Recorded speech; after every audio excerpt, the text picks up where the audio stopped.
Come on stage. Ladies and gentlemen, Umer Chaudhry, can you give him a round of applause, please? Thank you very much. Assalamualaikum everyone. Am I audible? Yeah, sure. Alright, assalamualaikum everyone. Hope everyone's fine. पहले मैं थोड़ा सा अपनी organisation के बारे में बताना चाहूँगा कि my company is basically Dice Analytics. I'm a co-founder and managing director of Dice Analytics. So Dice Analytics क्या करती है?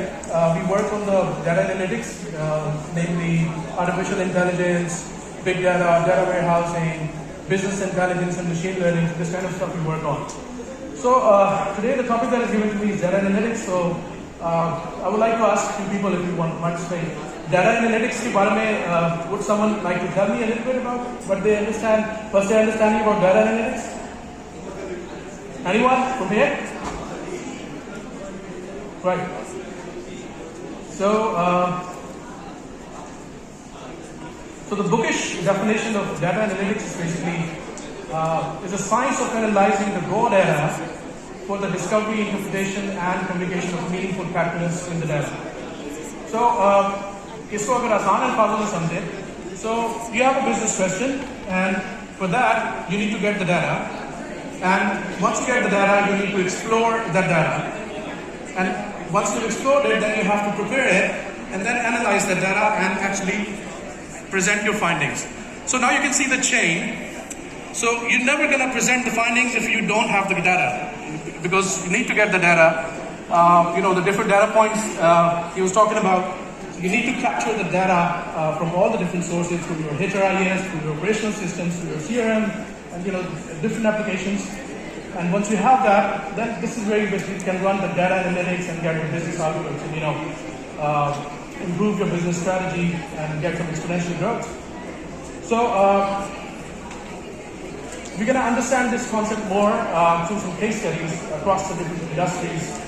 So for example, if you talk about COVID-19, NCOC, National Command and Operations Center, that was dealing in basically fighting the COVID, and this is where WHO praises Pakistan as a response against coronavirus. So how they dealt with it and how they're still dealing with it. So we got the chance to work with them.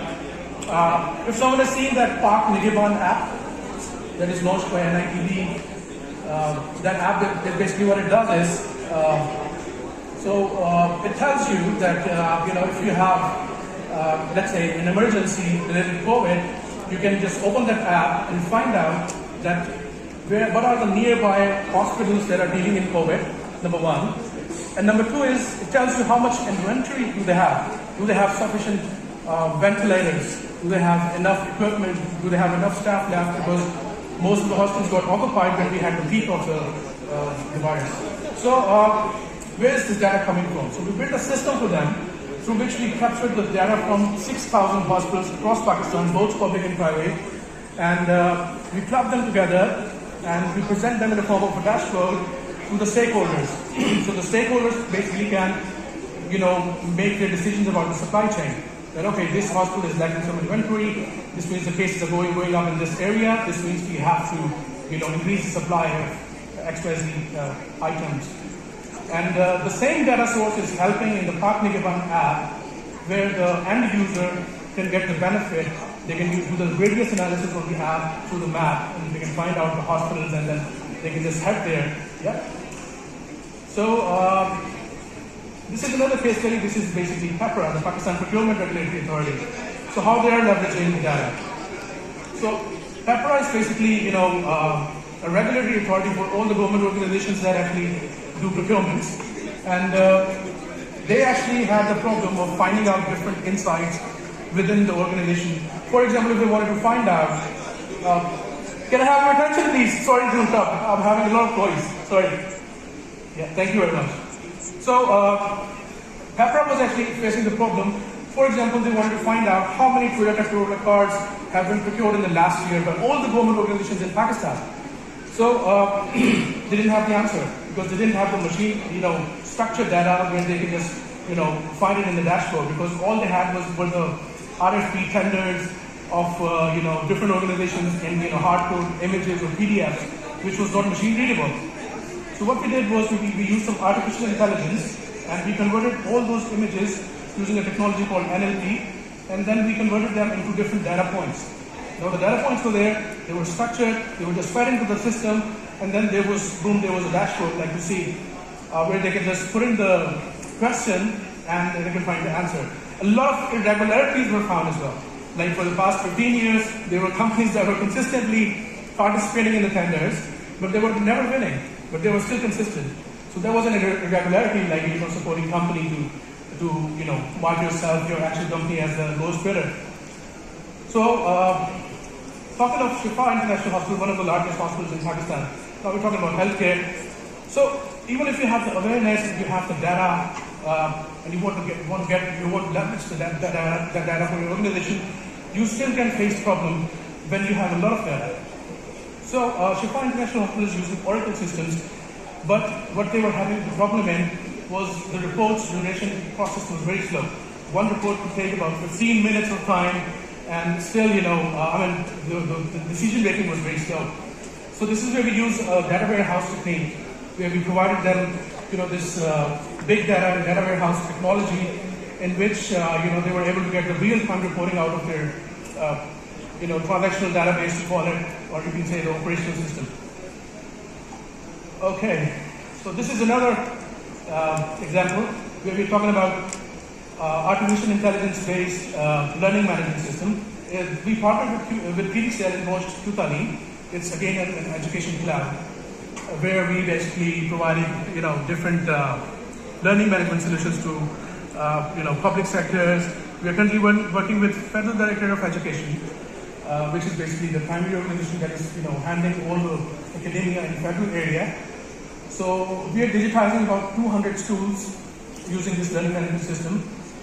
So how we've leveraged the data in that, there is a concept called adaptive and adaptable learning. So personalized learning paths. So for example, if there's a participant who's learning and he's facing some challenges, the system knows that because it captures all the data points, all the clicks, all the interaction points, and even the assessments and all of the things which are captured, and then it designs a learning path based on his learning skills. It also advises the trainer that what could be the weak areas for a particular participant sitting in your group setting class. So, and versus the other person who is actually having maybe X challenges, the other might be having Y challenges. This is where the adaptive learning comes in. This is where our AI solution comes in, and it helps them basically, improve that and get the better output out of it. So we'll talk about it more in the upcoming slides. So now I want to come to the HR analytics because we thought a lot of people sitting here are from HR. So why not do some HR use cases? And so we're going to go deeper about it. We'll also discuss one of the case studies we did with a US-based client. We actually built an AI module for the performance management system that they already have. So we built an AI system for them, and we just plugged that into the existing performance management system. So just like showing light to the sun, but just want to show these slides. Operational HR, 1900s, everything was based on assumptions. Strategic HR, 2000s. We got the awareness, we had the technology of HRIS systems, but still the operations were automated, but still we were not leveraging the data that it was capturing. We weren't having any dashboards or insights to support our decisions of business strategy. So this is where the data-driven HR comes in. As you can see, the data is being captured, data quality and integration, data enrichment, and then analytics. So reporting consumption, operational consumption, strategic consumption, these are different consumptions from the HR people that HR analytics can support. So moving on to the next slide. So few companies that you can see here are basically leveraging the HR analytics. You can see some big names. So talking of stages of employee life cycle, as we are well aware of it, you can see early stage, then point of contacts, then performance management, wellness, development, and exit. So these are all the stages. Now we're going to talk about the different data points in all of these stages. So attraction phase. Attraction phase, what are the data points? Applicant resumes, applicant location, applicant gender, applicant skills, recruitment, shortlisted candidate, gender, expected. They're just a few, not all of them. Interview stage round, interview medium, candidate experience, feedback, etc. You know, the list goes on and on and on. So these are all the data points that are to be captured to establish your HR analytics system. So now we talk about wellness. These are some of the data points. You know, the list goes on and on. I'm just trying to quickly skim through them. So now we've talked about the different data points and data sources. So basically, where this data is going to come from? Data sources, HRIS system. You can see the ones in blue. They're going to come in from your HRIS system. The ones in orange are going to come in from your business data, your other operation systems, and the green ones are basically your other HR data, like mentoring or the learning LMS. The data is coming in from there. So this is the basis. This is the basis of HR analytics. If you want to build the capability of your organization into this, you have to have all these data points captured in order to build an optimum HR analytics strategy. So moving forward, here's the little screenshot from Insight 232 that was in 2020, I guess. So top areas where HR analytics adds the value. So this survey was conducted on 600 companies across the globe, and you can see 36% basically said business and strategy. So you can see the importance, You can see the importance of HR analytics. And how you basically build the operating model for HR analytics. So first of all, you have the drivers. You actually, if there's a business strategy challenge that you're facing, there might be some stakeholders facing some challenges or some other people and strategy actually that you're trying to build. So the demand engine is basically where the consulting team sits together and starts analyzing that, okay, what to do, what is the solution, what are the possibilities. And the solution engine is where the analytics team comes in. And this is, as you can see, the gear at the bottom. This one is actually where the data engineers and data analytics people come in, and they support the domain experts, the HR experts, with the power of data to help. This is how basically the analytics engine, analytics strategy works around. I mean, the HR people don't need to learn machine learning or data science, but they need to have the theoretical knowledge, the concepts of the models, so they can coordinate with the data scientists within their team. So this is where the implementation happens at the product engine, and these are the business outcomes like commercial value, employee experience, organizational change. So there's one interesting case study that I want to talk about. This is about actually performance management. So what we did was, there was a company that were having a performance management system in USA, but they were facing some challenges. The first challenge was they were not having even the basic insights. How this performance management system that they have spent millions of dollars on, how it is basically being used, how it is basically bringing the benefit to the organization. And secondly, the quality of the feedback. That is basically the descriptive, one employee is giving the feedback to the other employee, manager giving to the team member giving to other team member giving to the manager. So these were the challenges that how to basically know what is the quality of the feedback. Is it good or not?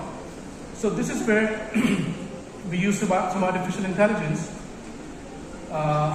Some statistics on the usage of the performance management. As you can see, these are just 4% in September 2019. Then it raised up.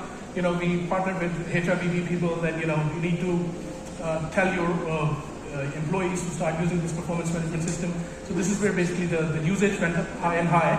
And then you can see when there was Q1 closure almost, it goes up to 24%.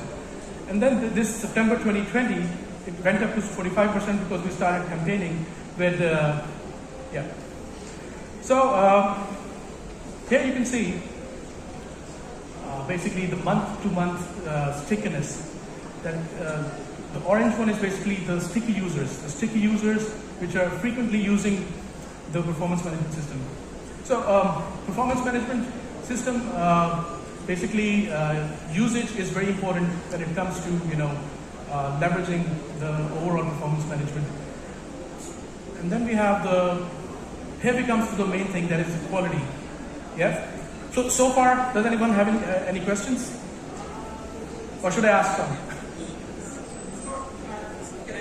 Yeah, sure, why not? Okay. Here, I'm back on stage. I want to turn to, before we go back to Umer, I want to turn to everyone in the room. Give me your 3 biggest questions about data and its impact on your future careers so that we can catch Umer and get him to answer them right now. The mic is out there, otherwise I will come up with 3 questions and that may not be fun because I ask tough questions. Anyone with a question about data's impact on your careers and your future? Anyone? None at the moment. Here, Umer, I've got a question for you. Sure. And I'm going to fire that away. So, it's a 2-part question. Part 1 is, if I don't use data tomorrow, as a trainer, because I'm great at what I do, I'm fantastic. No agreement. Darn it. So, what's going to drive me out of the business? 1. 2. If I do want to use data, where do I even begin? Because आप ऐसे इदारों की बात करें जिधर data है. हमारे इदारों, I mean, like HP said 70 years ago, if HP knew what HP knows, we'd be doing better. We don't know what we know and we don't know where the data begins. So I'm going to give you a minute to give a response to both those questions, Sure. and I'm going to go back to the audience. Sure, thank you very much. So if you don't use the data tomorrow, it's going to be suicidal. Tell you why. Because you want to stand out, you want to stay on top of the competition as a trainer, as your private practice, being a trainer, or whatever your profession you're into. So you will automatically be left far behind because your competitors will be leveraging the data and making more informed decisions based on the insights, not on the based on assumptions. Yeah, not on the gut feeling, but based on the data. The data never tells you the lie. It basically gives you always the truth. Okay. Doesn't matter if you like it or not, but it tells you the truth. Yeah. So you'll be obviously left behind because. So इसी से मैं जोड़ने लगा हूँ. मैं अभी जाकर क्या डेटा देखूँ? If I'm a learning head in a department or an HR head in a department, what data do I need to be looking at and what will it do? How do I use it? Yeah. So have you ever monitored a KPI, which is basically the overall class performance? I know how to do it. Some organizations use what's it called? The annual confidential report or year-end appraisals. Okay. And then there are different other KPIs, like for example, if you're talking about an employee, then what are the basically actionable items? Sales volume, sales targets, number of customers, number of jobs filled, attrition rate. Yeah. So where you getting all the data from? I mean, you do that manually? Year-end, yes, manually. But there are a lot of HRIS systems, learning management systems. We have some presentations here. So I mean that actually captures all the data. You can get all the data from there. But again, it's just raw data. You need to build some capability on the business intelligence where you just export the data, just plug it into any business intelligence tool like Power BI, MicroStrategy. You have to put the CSV and then draw your charts yourself, and you can have a real good insight. Who's doing this the best at the moment? Who's doing this the best? I mean, globally. HR. Who's doing the best HR analytics in the world? In your view? There are quite a few. I mean, the list Sorry, is I heard so of long and Microsoft. on. Who said Microsoft? Microsoft. Oh, you said Microsoft. Yeah, I support you. Why? What are they doing?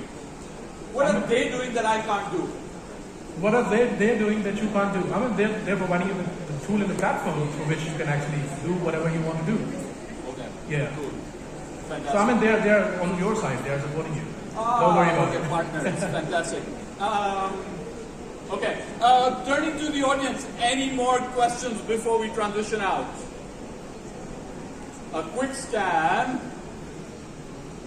No, I think we're okay. Would you like to make a closing remark? Yeah, sure. I just want to show the output of the case study that I was just going on. See, this is the app. This was the client's existing performance management app. And whenever some employee is giving a feedback, it immediately on the runtime it labels that your feedback a comment falls under this program, so you need to fix that before you submit the feedback. So this is where they are basically managing the quality of the feedback, the employee feedback. Yeah? So that's all from my side. Thank you very much, everyone. Thank you. It's brilliant. Can you come back and say? Sure. Thank you. Anand, can we call on you, please, to give away a memento? Umer, thank you very much. You did get us at the tail end of the day, and that makes it a tough crowd, but thank you so much. Can we get a round of applause for Umer, please? Thank you very much. Thank you. Thank you. Everyone on the left side of the room.